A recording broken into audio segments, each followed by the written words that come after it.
17+8 tuntutan rakyat mengemuka pasca aksi unjuk rasa besar-besaran beberapa waktu lalu. Tidak hanya turun langsung seperti mahasiswa, tren tuntutan rakyat yang disuarakan melalui platform digital ini juga mulai menggema. Jika berbicara tenggat waktu, publik mendesak pemerintah untuk memenuhi 17+8 tuntutan rakyat yang paling lambat hari Jumat besok. Mampukah pemerintah baik eksekutif maupun legislatif memenuhi permintaan publik tersebut? Kita akan bahas dengan sejumlah narasumber yang sudah bergabung di sambungan daring. Salah satunya di antaranya ada inisiator kampanye 17+8 tuntutan rakyat sekaligus juga co-founder dari Think Policy, Anita Firseli Utabi. Selamat pagi Mbak Afu. Selamat pagi, terima kasih sudah diundang. Sama-sama Mbak Afu. Kemudian ada juga yang hadir melalui sambungan daring, pakar komunikasi politik Universitas Padjadjaran Bandung, Kunto Adi Wibowo. Selamat pagi Mas Kunto. Selamat pagi Mas, apa kabar? Dan juga sudah bergabung bersama kami saudara anggota Komisi 2 DPR RI fraksi Partai Golkar Ahmad Doli Kurnia. Selamat pagi Bang Doli. Selamat pagi, Assalamualaikum warahmatullahi wabarakatuh. Waalaikumsalam Bang Doli. Saya mau ke Mbak Afu dulu. Mbak Afu ini kan 17+8, 17-nya tenggat waktunya seminggu, yang mana deadline-nya besok gitu ya. Kalau Anda melihat mungkin perkembangan terkini yang sudah terjadi beberapa saat terakhir ini terkait dengan DPR bertemu mahasiswa, kemudian ada juga sejumlah tuntutan yang dijawab gitu ya, salah satunya soal tunjangan. Anda melihatnya seperti apa? Optimis nggak 17-nya ini bisa dipenuhi semua besok gitu? Ya, kami ketika menyusun 17+8 itu memang sudah memperkirakan bahwa yang 17 pertama itu harus atau bisa dilakukan dalam 1 minggu. Ketika karyawan rakyat, dalam hal ini anggota DPR, menyampaikan bahwa mereka akan melakukan, itu kan belum melakukan. Jadi kalau dari kami di titik ini sama saja belum ada progres yang terjadi karena sejauh ini baru disampaikan bahwa akan dilakukan. Kami akan terus mengawal, terus memantau gitu ya, memastikan bahwa dari 17 checklist ini kita lihat mana yang sebenarnya sudah dilakukan sampai hari Jumat. Karena kalau memang para pemimpin itu siap untuk melakukan, sebenarnya sumber daya mereka sangat banyak untuk bisa melakukan itu dalam jangka waktu yang singkat gitu. Sudah diperkirakan ketika disusun. Jadi kami minta dalam 2 hari ini kalau memang ada niat untuk melakukan atau mendengar rakyat dan melakukan tuntutan itu, maka tolong dilakukan gitu. Kalau misalnya tidak, maka by besok kita sebagai rakyat sudah tahu arah pemerintah sebenarnya kemana sebagai orang yang harusnya memenuhi tuntutan kami. Oke Mbak Afu, tapi kan kemudian ada kemarin kita lihat bersama-sama pimpinan DPR RI bertemu dengan mahasiswa sudah menyampaikan sejumlah aspirasi mereka, kemudian ditanggapi dengan sejumlah poin-poin yang disebutkan soal tunjangan akan dihapuskan, yang soal perumahan, kemudian akan moratorium ke luar negeri gitu ya untuk anggota DPR, kemudian ada juga beberapa pernyataan lainnya. Anda melihat ini juga sebagai tanda-tanda atau lagi-lagi tadi Anda butuhnya ya kapan dilakukannya, ini baru akan dan akan? Ya, ya kami rasa sampai kita bisa melihat apa yang diomongkan itu tertuang di dalam bentuk-bentuk formal, maka perjuangannya belum selesai. Jadi oke, ini ke arah yang tepat, mungkin kita setidaknya ada progres yang terjadi gitu ya, tapi kami ingin memastikan bahwa secara formal memang itu dilaksanakan. Selain itu yang tidak kalah penting Mas, sebenarnya dari daftar 17 itu yang DPR perlu pegang atau bantu dorong bukan hanya daftar yang menjadi tanggung jawab mereka, tapi 14 daftar lainnya yang sebenarnya adalah tugas institusi lain, tapi DPR punya kekuasaan atau punya hak gitu ya untuk sebagai wakil kita juga mengingatkan institusi-institusi lain di dalam proses ini. Jadi kami minta juga DPR bisa menjadi perwakilan kami dalam mendorong kepada institusi lain yang dituliskan di situ, baik itu Kementerian Sektor Ekonomi, kemudian juga institusi-institusi lain yang ada di situ. Oke baik, saya ke Bang Doli. Bang Doli, Anda sudah melihat belum sih terkait dengan 17+8 tuntutan rakyat yang disampaikan oleh Mbak Afu dan juga kawan-kawan sendiri? Saya sudah lihat, saya sudah baca, saya juga sudah mencoba mengclustering gitu ya. Pertama saya memberikan apresiasi, saya kira tuntutan 17+8 itu bagus semuanya, ya tidak ada yang salah. Dan itu semua kira kalau dilaksanakan sangat baik untuk kemajuan dan pembangunan bangsa Indonesia, terutama untuk kepentingan rakyat gitu. Nah saya mau satu-satu, pertama saya kira saya mau memberikan aksentuasi ya, terutama kepada pihak kepolisian. Mungkin teman-teman kan sekarang udah bisa dilihat ya, bisa dibedakan mana teman-teman yang memang betul-betul atau masyarakat yang murni menyampaikan aspirasi untuk kepentingan rakyat bangsa dan negara kita, mana yang dalam tanda petik terindikasi misalnya menumpang dan kemudian menjadi provokator dan kemudian membuat kerusuhan. Nah, itu kan dua hal yang berbeda. Satu, saya kira yang soal menunggang dan menunggang ini saya kira harus diusut tuntas, dan kalau memang ada korban kemarin itu juga memang harus diungkap apa sebenarnya kejadiannya. Saya kira teman-teman di Komisi 3 itu sudah mulai mengagendakan, setahu saya hari ini ya, sudah mulai membicarakan dengan mitranya untuk bicara tentang soal itu. Selain bicara tentang juga soal rencana kerja dan keuangan 2026. Ini semua DPR sebetulnya dalam seminggu kemarin ini sudah mulai bicara tentang itu.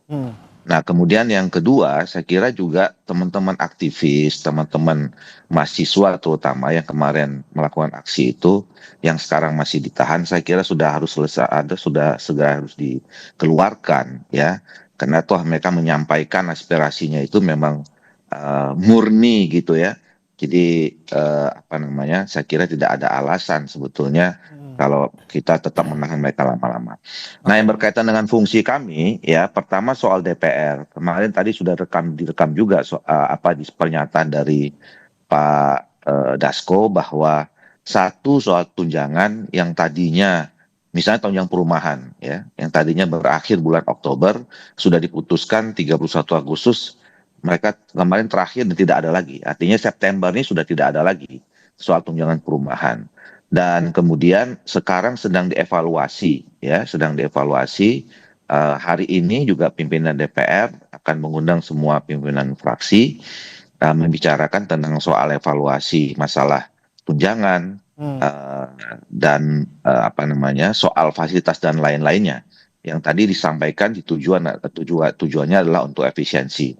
Kalau kunjungan ke luar negeri sudah dibekukan sama sekali, tidak ada lagi. Bahkan kunjungan kerja di daerah tadi disampaikan boleh, tapi dengan catatan diefisiensikan, ya, diefektifkan gitu. Nah, soal kemudian yang lain, kerja-kerja yang lain kan tadi sudah disampaikan. Pembicaraan hari ini dengan pimpinan fraksi dan pimpinan DPR itu juga melakukan upaya mulai mereformasi, ya, terhadap kerja-kerja menyeluruh yang langsung dipimpin oleh Ibu Ketua DPR. Soal MKD sudah berproses karena kemarin sudah ada yang menyampaikan pengaduan terhadap teman-teman yang dianggap, ya, terindikasi katakanlah pelanggar etik, kemudian melakukan tindakan-tindakan yang tidak berkenan masyarakat, itu juga sudah mulai berproses. Tapi saya paham bahwa bagi kami memang pekerjaan itu dari segi waktu mungkin ada kendala, ya. Tapi dengan komitmen kami semua, apalagi dari pimpinan sudah berkali-kali mengatakan, ya, kita akan berjuang, bekerja keras untuk segera memenuhi tuntutan-tuntutan itu apa yang kami bisa. Ya, mudah-mudahan tanggal 5 besok setidaknya 17 itu sebagian besar sudah kita tunjukkan, ya, apa yang menjadi komitmen terhadap tuntutan itu. Oke, sudah ada langkah dan juga dari DPR gitu ya untuk memenuhi paling tidak sebagian besar dari 17 tuntutan itu. Baik, saya ke Mas Kunto dulu. Mas Kunto, Anda melihatnya perkembangan terkini nih soal kemudian aksi-aksi yang ramai dalam seminggu terakhir, kemudian respons dari pemerintah maupun respons dari DPR sendiri menanggapi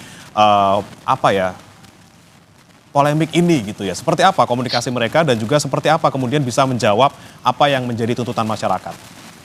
Ya, sebenarnya kan sangat disayangkan ketika pemerintah dan DPR di awal tidak terlalu responsif terhadap apa yang menjadi concern warga atau masyarakat gitu kan. Kalau misalnya DPR lebih responsif, pemerintah lebih responsif, tentu kita tidak perlu punya 8 korban jiwa yang sekarang sudah meninggal ini kan gitu. Jadi ini sangat disayangkan. Tapi paling tidak saya juga apresiasi kepada teman-teman yang sudah membuat tuntutan rakyat 17/8 ini, dalam artian tuntutan ini sangat konkret. Tadi Bang Doli juga sudah bilang bahwa ini sesuatu yang menurut saya tidak simbolik, karena dibuat dengan cara manajemen yang bagus gitu kan, dengan memperhatikan smart gitu kan, dia spesifik, dia terukur, dia kemudian bisa diraih dalam waktu tertentu gitu kan, dan dia relevan dengan apa yang jadi concern masyarakat hari ini gitu kan. Dan ini nggak simbolik dalam artian tidak seperti Tritura tahun 66 atau 6 tuntutan rakyat di reformasi 98 gitu. Ini terukur dan menurut saya harusnya juga bisa segera dilakukan oleh teman-teman di DPR, oleh Presiden, oleh TNI, oleh kepolisian. Dan memang strategis sekali fungsi DPR di sini karena dia sebagai mitra strategis juga kan dari kepolisian, TNI, dan juga pemerintah. Tapi yang saya juga harus garis bawahi, ini yang tampaknya belum begitu responsif adalah partai politik gitu kan. Padahal kita tahu kekuatan partai politik adalah kekuatan yang penting di dalam DPR itu sendiri. Kita kan punyanya fraksi partai politik, gak setiap anggota di dalam DPR kemudian punya vote atau suara kan gitu. Jadi menurut saya ini juga yang perlu didorong selain DPR, dan saya juga apresiasi DPR kemarin sudah menerima wakil dari mahasiswa walaupun ada perdebatan ini mahasiswa yang mana ya. Sebagai rakyat saya pikir selama tuntutan mereka memang legitimate sesuai dengan tuntutan dan concern masyarakat, saya sih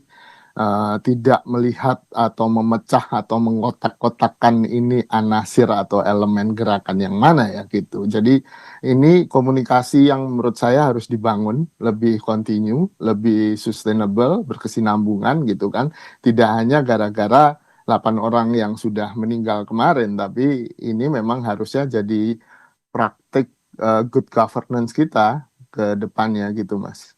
Oke, baik.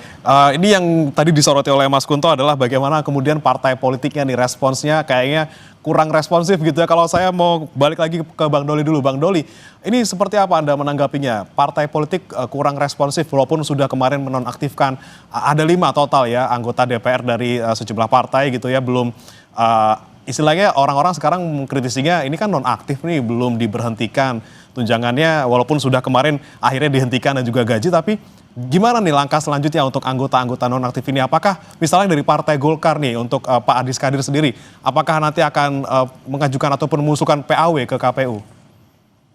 Iya, pertama saya kira kami juga sedang berupaya ya. Tadi malam kami rapat di DPP Partai Golkar. Ya saya bicara tentang Golkar saja lah ya. Saya tidak berani mengatasnamakan partai politik lain gitu. Kami rapat lama sekali, hampir 4 jam gitu ya, membicarakan tentang perkembangan situasi dan apa yang bisa kami lakukan setidaknya dalam waktu dekat ini. Nah, pertama kalau soal tadi posisi Pak Adis Kadir, ya kami waktu itu juga sepakat juga bersama dengan partai-partai politik lain dan juga pembicaraannya bersama Pak Presiden. Langkah pertama yang memang mungkin dilakukan dalam mekanisme undang-undang dan tata tertib DPR sekarang itu adalah menonaktifkan.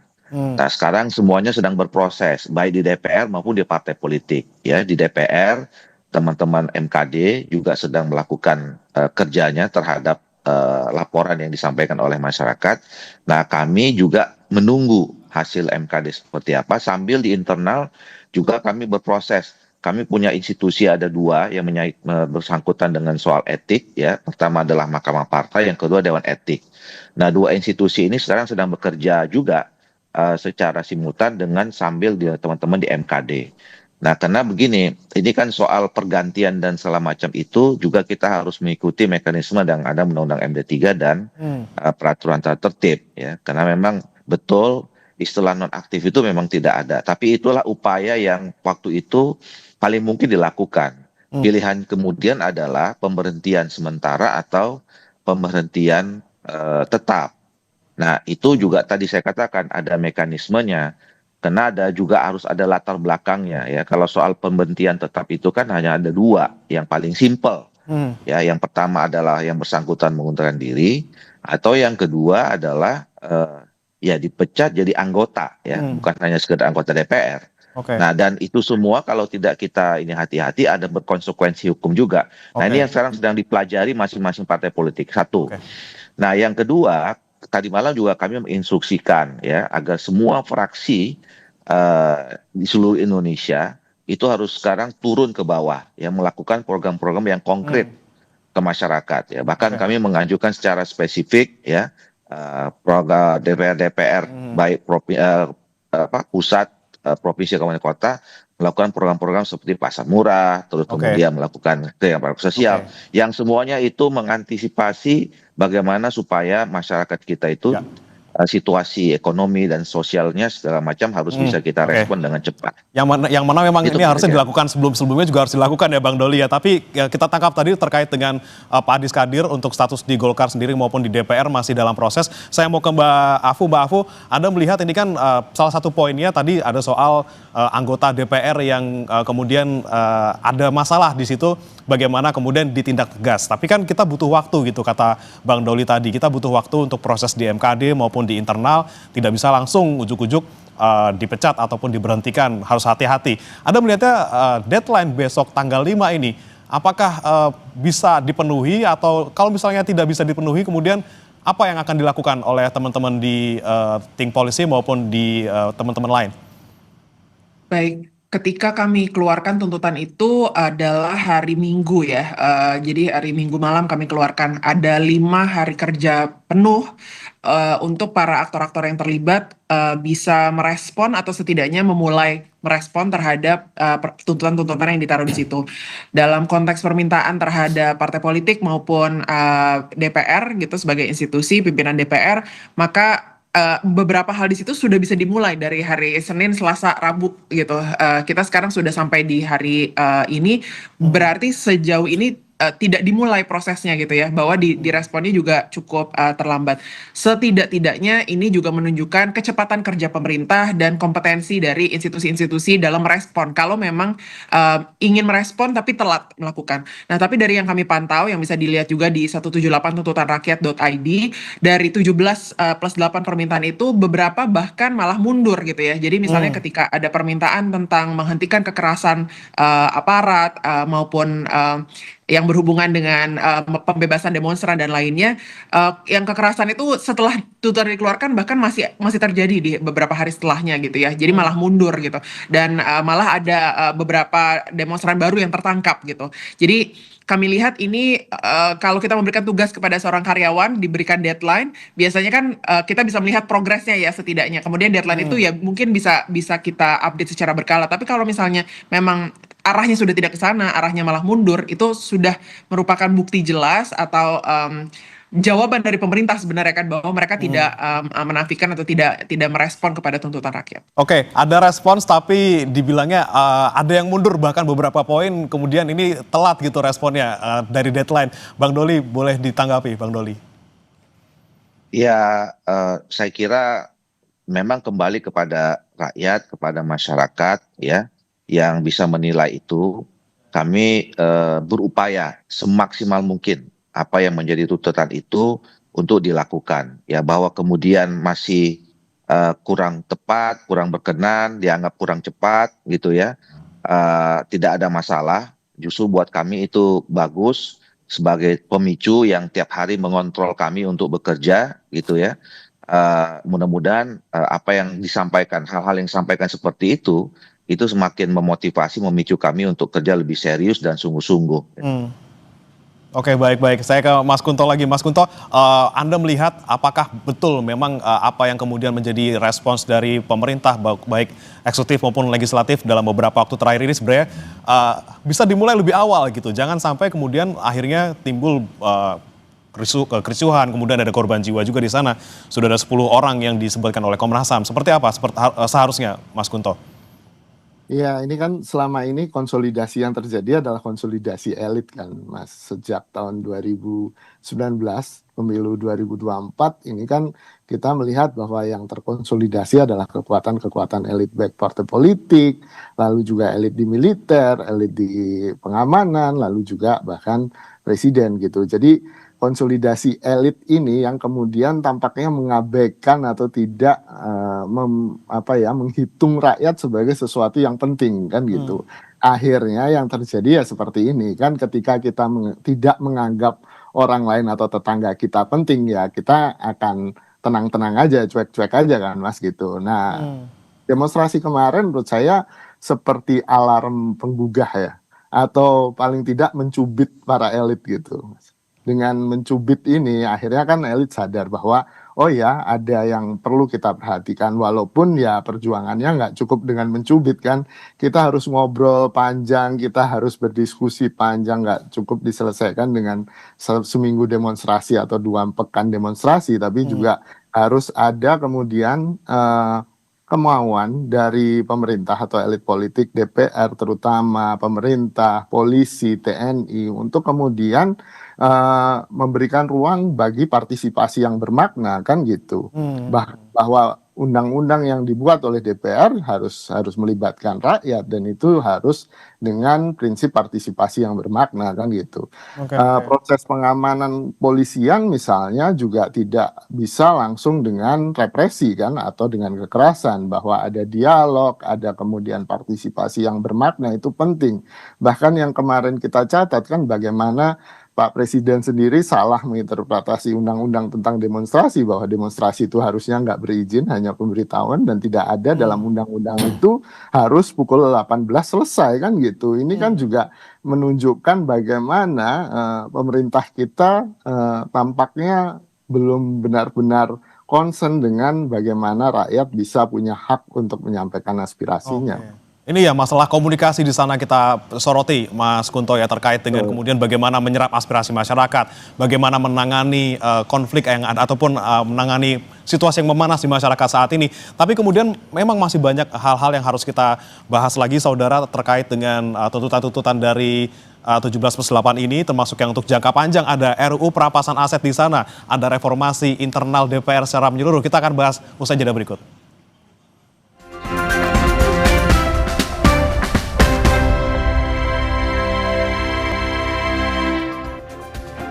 Kembali bersama kami di Sapa Indonesia Pagi, saudara, dan masih sejumlah narasumber bergabung bersama kami. Ada Mbak Afu dari Think Policy yang juga salah satu inisiator dari 17+8 tuntutan rakyat, kemudian Bang Ahmad Doli Kurnia, anggota DPR RI Komisi 2 dari Golkar, dan juga ada Mas Kunto Adi Wibowo, pakar komunikasi politik dari Unpad. Saya mau ke Mbak Afu lagi. Mbak Afu, ini kan 17+8. Ada 8 yang kemudian masuk ke dalam target jangka panjang gitu ya. 1 tahun waktunya untuk dipenuhi. Ada salah satu poin di mana menyebutkan RUU perampasan aset yang mungkin saat ini juga menjadi suara dari rakyat juga untuk segera disahkan. Anda melihatnya seperti apa seharusnya yang dilakukan? Mbak Afu, untuk suaranya masih di mute. Betul. Baik, terima kasih banyak. Jadi RUU perampasan aset ini adalah salah satu tuntutan jangka 1 tahun yang kami juga rasa perlu holistik ya dilihat. Jadi sebagai rancangan undang-undang memang dia berpotensi bermata pisau dua gitu, dimana kalau kita tidak memiliki proses hukum yang kuat, yang independen, kita tidak punya KPK yang independen, undang-undang tipikor yang juga harus diperkuat gitu ya, diperjelas, diperbarui supaya tidak karet, maka sebenarnya undang-undang ini tidak bisa diburu-burukan juga gitu ya. Jadi harus memastikan bahwa ini holistik gitu ya dalam pelaksanaannya.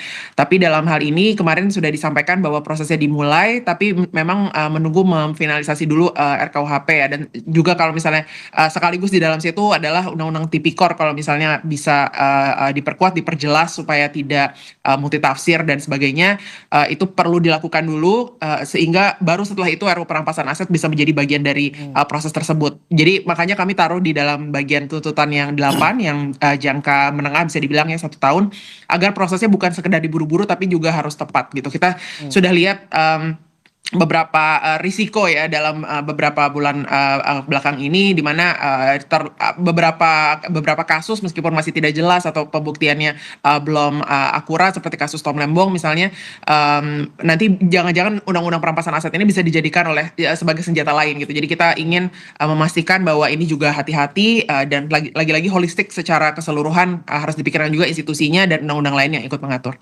Oke, baik. Bang Doli, 1 tahun waktunya dari Mbak Afu dan juga kawan-kawan untuk bisa mengesahkan RUU perampasan aset. Dari DPR sendiri untuk fraksi Golkar seperti apa, dan juga fraksi lain mungkin kalau misalnya sudah ada suara, dan bagaimana, kapan akan bertemu dengan pemerintah membahas ini? Nah, ini yang menurut saya tadi di awal salah satu indikasi bahwa tuntutan 17+8 ini konkret cerdas dan kemudian terukur ya. Memang undang-undang perampasan aset ini saya setuju tidak bisa kita laksanakan buru-buru. Saya secara pribadi setuju dengan adanya undang-undang perampasan aset. Bahkan saya udah bicara sekitar 6 bulan yang lalu ya. Dan saya juga kemudian mengusulkan apakah perlu kita menggunakan nama perampasan gitu ya. Padahal kemudian di apa sih NSI-nya di PBB itu kan namanya aset recovery gitu loh.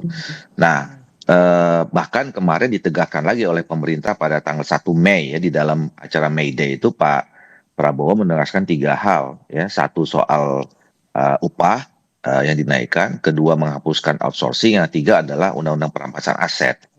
Nah, dan kami sudah membicarakan itu sebetulnya. Makanya betul bahwa kita menginginkan adanya sebuah undang-undang yang memang menyelesaikan masalah ya dan tepat guna, tepat sasaran gitu. Tidak kemudian nanti bisa dipergunakan atau menjadi alat yang tidak menjadi tujuan atau kontraproduktif terhadap pemberantasan korupsi. Judul besarnya kan adalah kita semua ingin ada regulasi, peraturan dan komitmen ya serta political action untuk pemberantasan korupsi. Nah, salah satunya itu adalah dengan adanya kalau kita memiliki undang-undang yang kita sebut sementara ini rancangan undang-undang perampasan aset.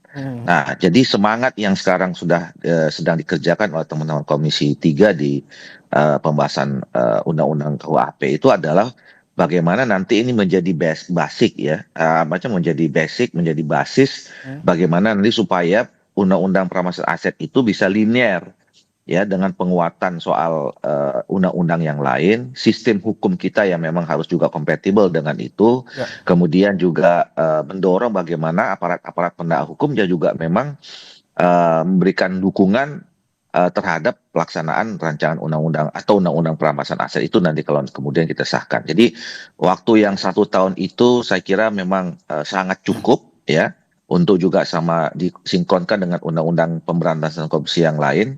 Dan tentu kami berharap bahwa 1 tahun itu juga supaya kita semua melek ya, terutama rakyat, masyarakat, mengawasi kita gitu. Supaya memang undang-undang itu betul-betul undang-undang yang punya kualifikasi yang baik dalam rangka pemberantasan korupsi gitu. Oke, mungkin dengan momen tuntutan dari 17+8 ini membuka wawasan masyarakat, membuka mata masyarakat untuk bisa mengawasi kinerja DPR dan juga pemerintah. Tapi kalau saya mau ke Mas Kunto, kita melihat gerakan 17+8 ini kemudian muncul karena sudah adanya kegentingan di masyarakat, suasana tidak kondusif di mana-mana gitu ya. Anda melihatnya, apakah sekarang tuh gerakannya sudah mulai masuk ke digital atau memang butuh pemicunya dulu, Mas Kunto? Oke, suasananya udah mulai kacau gitu, baru kemudian ada sesuatu yang disebut sebagai gerakan digital untuk bisa menyatukan rakyat. Anda melihatnya seperti apa kalau dari situasi sekarang ini? Ya, saya mengamati ada hal yang menarik dari aksi demonstrasi di akhir Agustus ini, Bang, bahwa yang pertama berbeda dengan aksi-aksi sebelumnya, misalnya peringatan darurat, Indonesia gelap gitu kan, itu kelihatan aktor-aktor yang kemudian muncul, misalnya elemen-elemen mahasiswa, elemen buruh yang muncul, yang berdemonstrasi kita bisa identifikasi dengan cepat gitu. Dalam bulan akhir Agustus ini, demonstrasi pertama tanggal 25 dan demonstrasi kedua tanggal 28, walaupun 28 ada serikat buruh yang awal ya, tapi kemudian kita sama sekali tidak bisa mengidentifikasi ini. Ini kayaknya semacam luapan kemarahan warga gitu, luapan kemarahan masyarakat. Jadi mereka tidak peduli elemen mana, tidak peduli apakah mereka mahasiswa miskin kota atau siapapun, akhirnya lebur di situ. Dan yang menarik adalah gerakan yang tidak terstruktur ini awalnya, kemudian dicoba ditangkap oleh teman-teman yang ada di dunia digital, di media sosial, mereka yang kelas menengah, yang punya pendidikan yang tinggi seperti Afu ini gitu, bahwa Kak Afu ini, bahwa kemudian mencoba kemudian mengkristalkan concern dari masyarakat. Dan menurut saya ya gerakan yang baik memang harus berkesinambungan, semua elemen memang harus berjalan kan begitu ya. Dalam artian ya saatnya juga DPR, partai politik juga ikut kemudian merangkul apa yang sudah mengkristal di masyarakat ini. Jangan sampai kemudian muncul kemarahan berikutnya kan, kita juga Oke, tidak ingin ada kemarahan-kemarahan yang terus oke. terjadi di Republik ini gitu. Oke, jadi kemarin suasana tidak kondusif kemarin ini terjadi karena banyaknya protes masyarakat walaupun sudah muncul dari digital tapi tidak ada yang menyatukan gitu ya. Baru sekarang disatukan oleh Mbak Afu dan juga kawan-kawan. Mbak Afu, saya mau ke Anda lagi soal salah satu poin dari 8 yang dijangka panjang gitu ya, soal reformasi DPR secara menyeluruh. Ini juga kemarin Yes. sempat disinggung oleh Pak Dasko juga. Anda melihatnya seharusnya reformasi seperti apa yang dilakukan? Iya, jadi beberapa hari ini kami melihat ada beberapa partai yang melakukan pernyataan juga ya di media sosial terhadap posisi mereka gitu, bahwa ingin memperbaiki termasuk di antaranya PKB, PKS dan juga Perindo, dan ditambah statementnya pimpinan DPR gitu ya. Nah, dalam kasus ini kami melihat bahwa sebenarnya solusi-solusi teknis seperti evaluasi tunjangan dan sebagainya itu memang adalah indikator-indikator yang penting, tapi memang yang kami inginkan itu reformasi yang jauh lebih mendalam dan lebih sistemik, di mana kami merasa rancangan atau revisi Undang-Undang Pemilu yang diajukan oleh koalisi LSM bisa menjadi salah satu solusinya. Pertama, semuanya memang perlu dimulai dari pemilu lagi gitu ya. Bagaimana peran partai dalam merekrut calon-calon atau kandidat-kandidat anggota DPR yang kompeten, yang memang bisa melakukan tugasnya dalam berempati kepada rakyat, dalam melakukan tugasnya untuk menyuarakan apa yang rakyat inginkan, itu muaranya atau pintu masuknya, bahkan ya pintu masuknya itu ada di partai politik gitu ya. Jadi peran partai politik menjadi sangat sangat penting. Golkar tentu saja adalah salah satunya di dalamnya gitu ya. Bagaimana kita bisa merekrut yang kompeten, dan sistem pemilu yang campuran itu bisa mungkin membantu sedikit gitu ya untuk mengurangi insentif partai-partai selalu merekrut kandidat berdasarkan popularitas atau berdasarkan punya sumber daya untuk memenangkan pemilu, alih-alih benar-benar berbasis meritokrasi. Jadi masalah tunjangan dan sebagainya itu betul sangat perlu dievaluasi, tapi sama saja kalau misalnya tunjangannya jadi jauh lebih rendah, tapi kita tidak mengubah orang-orang atau anggota DPR seperti apa yang masuk ke dalamnya. Saya kira saya hormat ya kepada Pak Doli di sini gitu, sudah juga menyampaikan dan mungkin mengusahakan dari dalam, tapi secara mayoritas itu sebenarnya seperti apa di DPR sisanya, dan juga kita perlu menggeser kekuasaan yang terlalu tinggi di pimpinan partai politik, Oke. dan harus mengembalikan proses demokratis di dalam masing-masing partai politik juga, agar tidak tersandra oleh elit-elit di dalam masing-masing partai itu sendiri. Oke, oke. Bang Doli, respon Anda Bang Doli, ini reformasi seperti apa sih yang nanti akan dilakukan DPR, yang akan dipimpin oleh Mbak Puan sendiri, seperti apa reformasinya? Apakah memang betul dari akarnya gitu ya, mungkin dari rekrutmen untuk periode selanjutnya? Iya, tentu pertama saya kira memang harus ada perencanaan yang cukup matang pembicaraannya ya. Setidaknya untuk sisa periode ini bagaimana supaya kinerja DPR itu terus meningkat. Ya tentu dari tugas pokok fungsinya ya dalam legislasi bagaimana supaya memang bisa dihasilkan undang-undang yang betul-betul dibutuhkan ya, diperlukan ya, yang selama ini kita tangkap dari masyarakat, dan dengan proses yang terjadi meaningful participation tadi seperti yang disampaikan oleh Pak Kunto ya, sehingga memang undang-undang itu menjadi undang-undang bersama, ada bounded antara pembuat undang-undang dengan masyarakat yang nanti akan juga terlibat dalam implementasinya. Jadi itu yang pertama saya kira nanti harus ditingkatkan. Yang kedua adalah tadi dari fungsi pengawasan, tadi banyak PR ya, dari 17 sampai 8 itu bagaimana ada keterikatan atau interaksi yang intensif dan kemudian produktif ya antara DPR dengan pemerintah. Bagaimana aspirasi masyarakat yang disampaikan oleh masyarakat kepada DPR itu bisa tersampaikan dengan atau dirasakan oleh pemerintah, yang kemudian dijawab dengan kebijakan-kebijakan yang konkret juga pada masyarakat. Tadi sudah ada beberapa itu ya, setidaknya dalam setahun ke depan. Yang ketiga soal anggaran ya, anggaran baik internal maupun juga anggaran pembangunan ya, pendapatan dan belanja negara.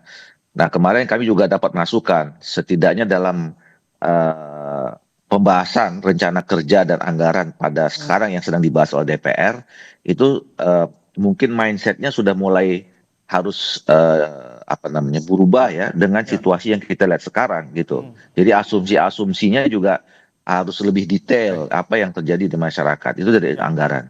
Nah, tadi yang terakhir saya mau sampaikan soal undang-undang. Eh, saya mungkin dari 6 tahun yang lalu ya sebetulnya mendorong revisi undang-undang politik, termasuk undang-undang pemilu dan partai politik. Nah, di periode ini juga kami, karena saya sekarang jadi pimpinan Badan Legislasi, itu juga sudah kami masukkan sebetulnya dalam Protes 2025 ini ya, membicarakan tentang di hulu. Ya, di hulunya itu kan sistem politik yang khususnya pemilu dan partai politik. Dimasuk dalam prioritas prolegnas kita. Nah, kami sedang menunggu sebetulnya dorongan konsensus kesepakatan dari pimpinan partai politik dan kemudian pimpinan DPR untuk memulai pembahasan ini. Dan kami sudah siap, terutama di Golkar, kami sudah punya tim kajian yang menghasilkan draft rancangan undang-undang termasuk alternatif soal sistem campuran tadi itu. Oke, jadi tadi undang-undang yang saat ini pun yang diperlukan, kemudian undang-undang untuk nanti jangka panjang soal politik juga sedang disusun oleh DPR. Kemudian terakhir singkat saja Mas Kunto sebelum kita tutup, apa yang saat ini harus kita lakukan mungkin dari pemerintah baik eksekutif maupun legislatif untuk kemudian membuat suasana kembali kondusif, bagaimana kemudian pemerintah bisa menyerap aspirasi rakyat, jangan sampai ada hal-hal serupa terjadi di kemudian hari. Ya, hambatan yang paling besar untuk melakukan perubahan di Indonesia itu sebenarnya political will, Mas, gitu. Dan menurut saya dengan tuntutan rakyat 17.8 ini kita sedang ngetes political will baik dari DPR, pemerintah, dan terutama ketum-ketum partai nih gitu, untuk kemudian responsif nggak dengan tuntutan rakyat itu. Apakah mereka punya hati untuk kemudian atau kehendak untuk kemudian memang benar-benar melakukan perubahan. Kita coba lihat dalam seminggu ini gitu kan, ya deadline-nya besok, tapi kan kita sudah menangkap beberapa respon positif ya. Ada semacam kehendak yang kesana walaupun secara teknis ya mungkin ada hambatan gitu. Dan ya ini sebenarnya kita sedang ngetes kehendak tadi. Political will sebenarnya. Nah, ini yang mungkin perlu kita amati bersama sebagai masyarakat, kemudian kita juga bisa mengawasi bersama gitu. Kita nantikan political will dari berbagai pihak nih, baik pemerintah maupun juga partai politik. Juga Bang Doli kita nantikan tadi reformasi secara menyeluruh di DPR, mulai dari undang-undangnya, kemudian pengawasan dan juga anggaran kita nantikan, dan juga Mbak Afutami, semoga 17+8 ini menjadi guidance